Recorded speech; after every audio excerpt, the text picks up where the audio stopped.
Australia is a costly place to live. We all know that, but most of us don't actually understand why. After all, we've got abundant food and natural resources. Our oceans are filled with pure protein and marvellous weather. It's great for growing all sorts of crops. And yet, from my perspective, our food prices are outrageous. Now, I was talking with friends yesterday who'd returned from the UK. They told me I could buy an Australian pineapple in London for under £1. That's around $2. Here, that pineapple, it costs about twice that. And a kilo of tomatoes, it was a third of the cost over there than it is here. Bread there was $1 a loaf. I could go on because we don't get it like that here. And in regional South Australia recently, I was paying nearly $10 for 10 large eggs and was told there was actually a shortage of eggs, so they had to be rationed to just 1 carton per person. I've asked, but few can explain precisely why this is the case. Sure, I understand we're a high-taxing country, our wages drive the prices of everything sky high, but there's more to it than that. Our supermarkets, for example, they've got some of the highest profit margins in the world. Coles and Woolworths have consistently expanded their profit margins while we're going through a cost of living crisis. It doesn't make any difference to them, apparently. Their operating margins are 5.3% and 5.9% respectively. Now, I did some research. In the UK, the equivalent supermarket chains, say Tesco and Sainsbury, they're 3.8% and 3%. That's their profit margins respectively. So, Aussie supermarkets operate at between 60% and nearly double their international counterparts' margins. I'd hazard a guess that's because there's a cosy duopoly operating in this country where the two big supermarket chains dictate terms and the trading success of many suppliers. Now, the exception to that duopoly is Aldi, which has an 11% market share, and in my experience, it's got lower prices too. But then there's another element that impacts our weekly shopping bill, and that's theft. The National Retail Association this week said that retail crime, that's shoplifting, theft and vandalism, costs Australian businesses over $9 billion annually. And incredibly, according to the report, less than 20% of these crimes are reported to police. And again, I've seen this for myself. At a local Woolworths where I was having a coffee in the centre there, I saw groups of youths walk out of the store laden with goods that they hadn't paid for. There was no attempt to hide the crime and no staff sought to intervene. And that same day, I saw a lone man walk out with a trolley load of goods that he hadn't paid for.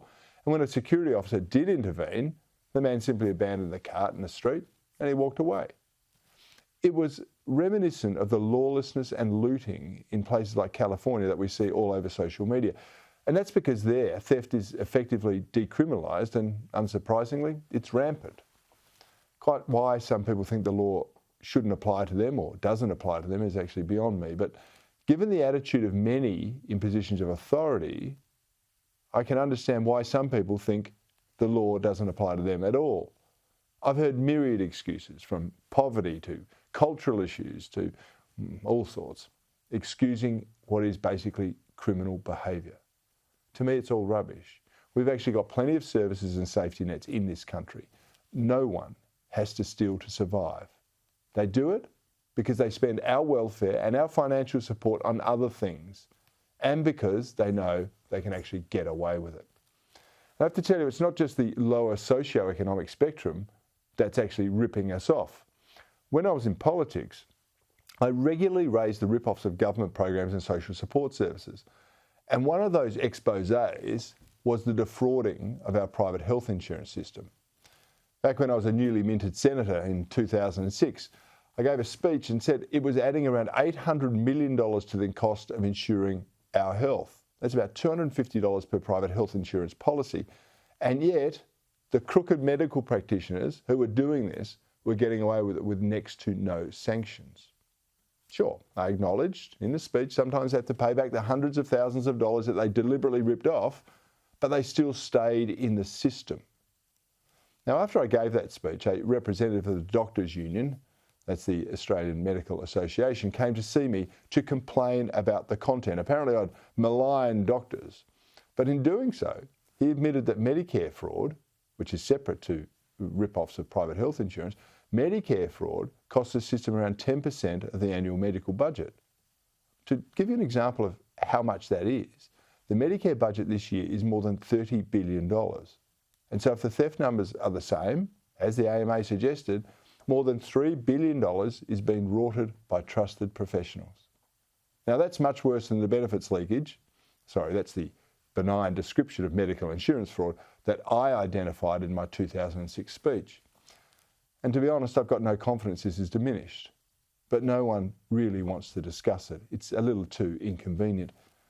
Nor do they really want to talk about the billions in identified rorting of the National Disability Insurance Scheme. That's costing us billions in rip-offs every single year. And yet, there's only really lip service made to cleaning the scheme up. And the reason for that is, in my view anyway, if the true extent of the scandalous scams attached to the NDIS were exposed, then the entire program's credibility would be brought into question.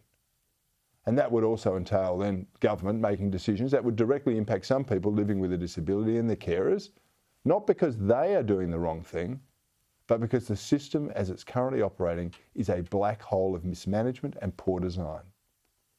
So, there are three areas where there are potentially tens of billions of dollars in rorts and rip-offs that we are all paying for. It adds to our cost of living. If we could eliminate them, our economy, our consumers and our taxpayers would be billions of dollars better off every year. The question is, what's being done about it? Commercial theft is essentially going unpunished, as is stealing from taxpayers through government programs. And yes, I know there are exceptions, but too many are ignoring a growing problem that the country can ill afford.